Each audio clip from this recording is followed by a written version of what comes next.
Police அராஜகம் தாங்க முடியல. அடித்து இழுத்துட்டு உள்ள தூக்கி போட்டேன். கையை உடஞ்சிருக்குன்னு சொல்ல கேட்காம கையை உடஞ்சி இழுத்துட்டு போட்டேன். கண்ணுகின்னெல்லாம் அடித்து ஒன்றும் பண்ணவே முடியல. கை தூக்கம் கூட முடியல, சுத்தமாக தூக்க முடியல. திருப்பூர் சின்னக்காளிப்பாளையத்தில் மாநகராட்சி குப்பைகளை கொட்டுவதற்கு எதிர்ப்பு தெரிவித்து போராட்டம் நடத்திய பொதுமக்களிடம் காவல்துறை நடந்து கொண்ட கொடூர காட்சிகள்தான் இவை. குப்பைகளை கொட்டுவதால் அப்பகுதியில் சுகாதார சீர்கேடு ஏற்படுவதாக குற்றம் சாட்டிய பொதுமக்களை தீவிரவாதிகளைப் போல் அடக்குமுறையை கையாண்டு கைது செய்துள்ளது ஸ்டாலின் அரசு. நாங்கள் என்ன கஞ்சாவா கடத்தினோம் என கண்ணீர் மல்க கேட்கிறார் காவல்துறையின் அராஜக தாக்குதலுக்குள்ளான பெண். எங்களை நாங்க என்னமோ கஞ்சா கடத்தல வந்தாலே மாதிரி எங்களை தட்டி தூக்குனாங்க. இது என்னமோ இவங்களுக்கு கொடுத்த அதிகாரங்களா இல்ல இவங்களோட சொத்துல நாங்க போய் பங்கு கேட்டு வந்துடலாம்? எங்களோட பங்கு பணத்துல தானே எங்களுக்கு திருப்பி வேலை செஞ்சு கொடுக்குறாங்க. பாதுகாவலரா வருவோம்னு சொல்லிட்டு படையெடுத்து அடிச்சாங்க பாருங்க. அது மனசாட்சியே இல்லைங்களா? அந்த பெண் போலீஸுக்குன்னா அந்த ஆண் போலீஸ் ஆறாக இருந்தாலும் தெரியுமா?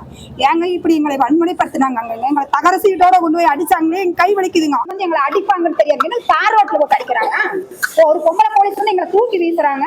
வீசிடுவாங்களா? கும்படி மேல வீசிருக்கலாம் இல்லைங்க. அப்புறம் விட்டுட்டாங்க. எங்களை எல்லாம் தள்ளி அந்த பெண்மணி அடிபட்டணும்னு நீங்க தூக்கிட்டு போனோம்னு கை கட்டி அவங்க ஜாலியா நின்றுட்டு இருக்கிறாங்க. எந்த ஒரு பதிலும் பேசாம. அப்ப அந்த இடத்துல அவங்க நாங்க இருக்கோம்னு சொல்றாங்க. ஒவ்வொரு இடத்துலயுமே என்ன சொல்றாங்க, நீங்க 100 போன் பண்ணுங்க, நாங்க செக்கடில் எந்த மூளை முடுக்குல இருந்தாலும் ஒவ்வொரு வீடா வந்து எழுதிட்டு போறாங்கல்ல சார். அந்த எழுதிட்டு போன சார்களா இங்க வந்து எங்களை ரோட்ல ஓட்டு முடிச்சாங்க.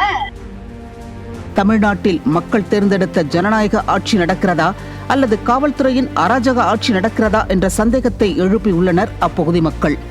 மக்களை பாதுகாக்க வேண்டிய காவலர்கள், அதிலும் பெண் காவலர்களும் பெண்களிடம் அடாவடி காட்டி இருப்பது என்ன மாதிரியான ஆட்சி இது என்ற மனநிலையை மக்கள் மனதில் ஏற்படுத்தியுள்ளது.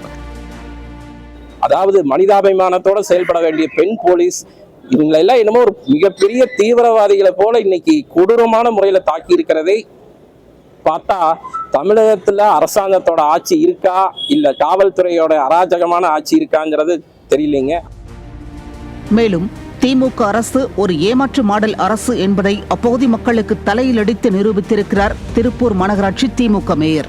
குப்பை கொட்டப்படாது என தன் குழந்தை மீது சத்தியம் செய்தும் அதை மீறி குப்பை கொட்டும் வேலையை செய்துள்ளார். அதை அந்த மக்களே ஆதங்கத்துடன் சொல்கிறார்கள். நீங்க குப்பை கொண்டு வர முடியாது, உங்க குழந்தை மேல சத்தியமா சொல்றீங்க, பொய் சத்தியம் பண்ணிக்கிறீங்க. அந்த குழந்தைய கூட நீங்க ஒரு பாவ கடற்கரை கொண்டு தான் நீங்க விடுறீங்க சார். நீங்க ஒரு உண்மையான மனிதனா இருந்தா சொல்லுங்க சார். உங்களோட வீட்டு பிரச்சனை வந்ததுங்க சார் பேப்பர்ல. அப்ப நாங்க சொன்னோன்னு சொல்லி நீங்க பேப்பர் அழிச்சிருவீங்களா இல்ல பொதுமக்கள் கிட்ட நாங்க அப்படி இல்லைன்னு உங்களால சொல்ல முடியுங்களா சார்? எங்களுடைய கேரக்டரையே புரிஞ்சிக்க மாட்டீங்களா? இதுதான் திமுகவின் உண்மை முகம். பொய், புரட்டு, அராஜகம், மனதில் இரக்கமின்மை போன்றவையே திமுகவின் அடையாளங்களாக உள்ளது. மருத்துவத்துறையில் சாதனை என பாலியல் குற்றவாளியுடன் உறவாடிக் கொண்டிருந்த மாசு பேசி வரும் நிலையில் காவலர்களால் அடிபட்டு வந்த மாற்றுத்திறனாளி பெண்ணிற்கு மருத்துவமனையில் சிகிச்சை கூட அளிக்காமல் மருத்துவர்கள் அலட்சியம் காட்டியதாகவும் சாடியுள்ளனர் மக்கள். ஒரு மாற்றுத்திறனாளி பெண்மணி மயக்கம் போட்டு தலையில் அடிபட்டு வந்தவங்களுக்கே இந்த மருத்துவமனையில் ட்ரீட்மெண்ட் இல்லைன்னா எவ்வளோ ஒரு கேவலமான நிலைமையில நடந்துட்டு. இதுக்கு வேற திராவிட மாடல் அரசு பெருமையா சொல்லிக்கிட்டு நம்ம மா சுப்பிரமணிய ஐயா வேற மருத்துவமனைக்கு போனீங்கன்னா 10 நிமிடத்துல ட்ரீட்மெண்ட் கிடைக்குன்னு சொல்றாரு. இங்க வந்து பார்த்தாதான் உண்மையான நிலவரம் தெரியுது. மக்களின் கண்ணீரையும் கோபத்தையும் பார்த்து இந்த கேள்விகளை உங்களை பார்த்து நீங்களே கேட்டுக்கொள்ளுங்கள் உதயநிதி. பெண்கள் மீதான ஏவல் துறையின் அடக்குமுறைகளை கண்டு கண்களை மூடிக்கொண்டு வெல்லும் பெண்கள் என விளம்பர நிகழ்ச்சி நடத்தி தன்னைத்தானே பாராட்டிக் கொண்டு கனவுலகில் வாழும் ஸ்டாலின் அவர்களே, வரும் தேர்தலில் ஓட்டு கேட்டு செல்லும் ஒவ்வொரு இடத்திலும் பெண்கள் உங்களையும் உங்கள் அடிவருடிகளையும் விரட்டி அடிக்கப் போவது உறுதி.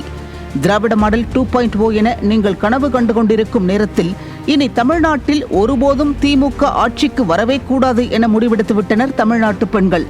ஆளும் அதிகார திமிரில் நீங்கள் செய்யும் ஒவ்வொரு வினைக்கும் எதிர்வினை உண்டு, அது தேர்தலில் எதிரொலிக்கும் என்கிறார்கள் மக்கள். வரும் தேர்தல் தமிழ்நாட்டிற்கு உண்மையான விடியலாக இருக்கும்.